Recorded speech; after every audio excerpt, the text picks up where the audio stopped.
Hello guys, GZTV back with another video. We are here with the fourth episode of Walking Dead Vatos. Um, this is a pretty pivotal moment. This is a pretty pivotal episode in the series, I would say. This is the first episode where we start seeing, like, decently promoted characters die. Obviously we see some. I don't even know if we saw any humans get bit. This is the first time we've actually seen humans get bit. So the episode opens as sisters Andrea and Amy are fishing for the survivors in a nearby quarry lake, discussing their childhood in hopes that Florida, where their parents live, was not hit as hard by the zombie epidemic. And maybe this is a hint at foreshadowing, because this. Sorry about the cricket, my god, you guys are just gonna have to live with it, for fuck's sake. It is so annoying. Oh my god, shut up. Maybe a little bit of foreshadowing and like a little bit of emphasis on this scene, because this is possibly one of the last intimate like impactful moments and bonding like memories between these two. So yeah, we're just gonna move on from that. We'll talk about that later. In Atlanta, Rick Grimes, Daryl, Glenn, and T-Dog have discovered the severed hand of Merle Dixon, Daryl's brother, where Rick had handcuffed him on the roof of a store. Obviously, we figure it out. That was kind of the cliffhanger from last episode. And man, normally shows take a bunch of storylines and just take a bunch of shit and throw it on the wall and hopefully something sticks. This episode, pretty much everything stuck. I think there were some great storylines in this episode, and it set up for some great action sequences, dramatic revelations, and all in all, I think this is just one of the stronger of the four so far that we've watched. They follow a trail of blood to show Merle had killed some walkers and managed to cauterize the stump of his hand before finding out that he escaped the building, resulting for the case being cold. So now they know he escaped the building. Now they have no clue where he's going next. So they're kind of like detectives. This is kind of like a murder mystery like vibe. It's kind of cool. I really like the dynamic of this. Like, oh my god, where did my brother go? He had to resort to like the whole cutting his hand off. I feel like that's like a Saw homage, maybe it is, honestly, like a Saw homage. That'd be a pretty cool touch of The Walking Dead. The Saw series came out about 5, 6, 7 years before this series started. Maybe that's why they did that. I don't know. It seems to have some Saw inspiration to it. I don't know. Maybe that's a reach. At the survivors camp, Jim begins digging holes, refusing to explain why. Yeah, it is really weird. He is a character that doesn't get a lot of emphasis, and this episode does a really good job at like emphasizing his character and really showing that he has some importance. He has a backstory. He's not just some like NPC character. He's not just some extra kind of walking around the camp and doing stuff.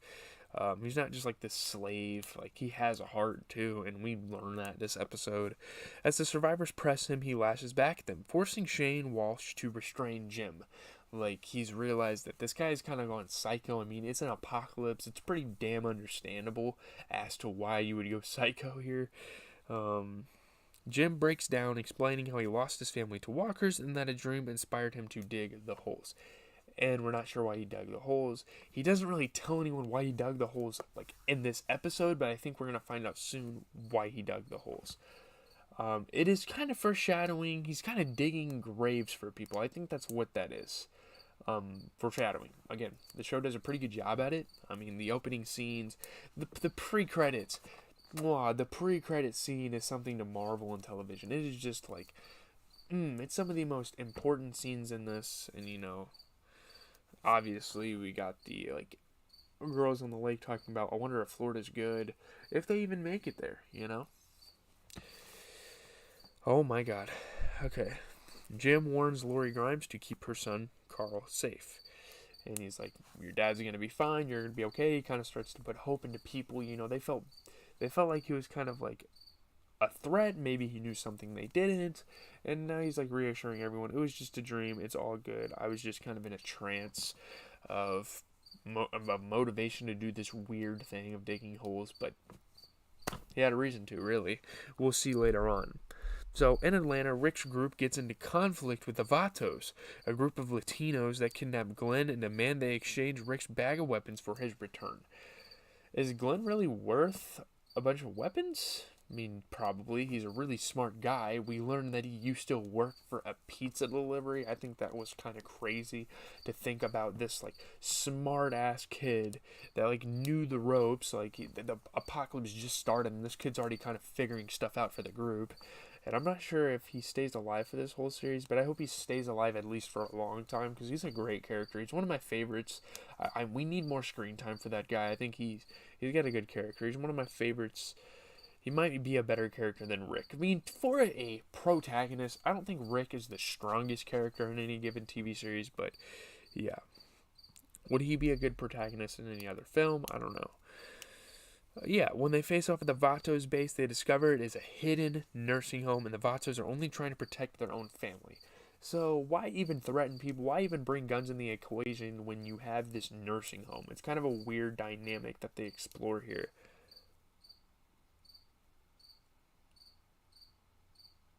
Dude, oh my god. Are you fucking kidding me? This cricket won't shut up. So Rick leaves some of his weapons and ammo for the Vatos, and Glenn is returned unharmed, so he kind of negotiates. He's like, I'm not going to give you guys all of this. These guns are gold. They're literally so valuable in an apocalypse. I need them just as much as you need them. You know what I mean?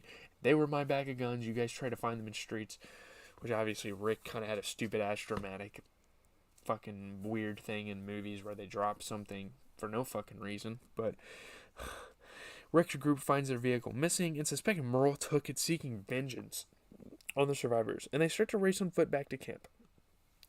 They're not, like, really hopeful that he returned to camp. They're more worried that he's going to wreak havoc on everyone back at the camp. He's going to take this pent-up anger, because they kind of realize the gravity of the whole situation. You know, they left a guy to die on the roof pretty much, and he gets out, and now he's got this fucking villain arc. He's had a villain arc all along. Like, he's had these weird motivations, but now he has even more motivation. So at the camp, the other survivors are enjoying dinner when a horde of walkers suddenly appear, biting several members, including Amy and Ed Pelletier. And again, I knew that Ed guy was going to kind of get killed off pretty quickly. I almost kind of sensed that because he wasn't really that important of a character in this series. And, you know, you kind of figured he was going to go out early. I mean, he's not important. He's a very unlikable character as well. They had to take him out. You know what I mean? Amy, though, that sucked. I kind of felt bad. That was a really sad death. So, if you get bit, you're dead. You're done. Like, there's really not an antidote at this point of the show. So Rick and the others arrive in time to quell the walkers. They didn't really arrive in time. Amy dies in Andrea's arms, and as the others stand around in shock, Jim recalls why he had dug those holes. Again, like I said, it's the foreshadowing. He dug graves for people, pretty much. It's very sad, you know, like Lori's reaction to the whole situation, her watching on as Amy is dying in Andrea's arms. Like, she knew how much Amy meant to Andrea. It really sucks. A character like that dying. But then again, I don't know who else would have died in it. It would have been like, okay. You know, Daryl has a very hateable character, but now that I've watched The Walking Dead, like, a decent amount of it, I know that Daryl's just a badass character. He's, like, the badass without as much douchebaggy. He has a very likable douchebag about him compared to Merle's just racist, like, bigoted, like, hatred he has for other people.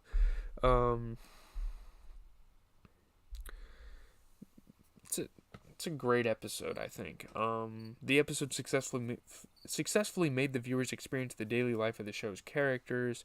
It was the strongest episode since the pilot, for sure. I mean, those two are in contention for the best episodes in the series so far. 7.9 out of 10 on Paste. The whole spectrum of human nature is on view. When civilization is stripped away, the bigger the immediate threat, the more varied the response. And it's this balance between action, horror, and personal drama that makes The Walking Dead so compelling. Kirkman seemed right at home adapting his characters for the screen. The installment was haunting enough to make viewers leave their lights on afterward. I don't know about that. Maybe for the time. The character development, the progression of the storylines served as the episode's highlights. Vatos was the most emotionally poignant episode, I would say. The episode is strong. 9 out of 10 on IGN. It's an amazing episode, I think. I think it's good. It's a B on the AV Club. a general consensus. Some people were a little less enthusiastic about it. The bulk of the episode was mushy. Some people say the bulk of the episode was mushy and said that it didn't solve anything involving the ongoing plot and introduced a bunch of arbitrary, needless complications that had no payoff and bogged it down quite a bit. The interaction between Amy and Andrea was liked by many. The Kurtman effectively set up Amy's death at the beginning of the episode and added that it established a sisterly bond. Laurie Holden's performance was great. She plays Andrea. She powerfully conveys her grief and despair. The opening sequence was likable. The concluding scene was an emotional release after a tense build-up. Rick Grimes' return to Atlanta was quite divided. His standoff with Guillermo and his gang was kind of weird. I don't know. Don Draper and Rick Grimes, Mad Max's Don Draper and Rick Grimes get a lot of comparisons. The character development. So far every decision Rick has made has been both within his code and consequence-free. Dramatically, this whole sequence plays out pretty hokily. Guillermo's dialogue is ridiculous, and the entire storyline plays like something out of an episodic social lesson on the week show. Since nothing ends up coming of it from a plot standpoint, it's hard not to think of it as one of those comics where two superheroes have a big fight scene that turns out to be mistaken identity. Yeah, maybe. I did feel like the Mexican thing, the Latina thing, was kind of weird. I didn't even see why there were more survivors in the city. I was like, there's no way. But anyway, leave a like, comment, and subscribe. That's kind of my thoughts on the episode, and as mixed in with critics. I did kind of feel that scene with the Latinos was weird, and it was turned out, oh wow, we're a nursing home. What the fuck? Why are you armed to the damn teeth? I know it's a zombie apocalypse, but you have old people around. You don't want to traumatize those people. They're just trying to enjoy their last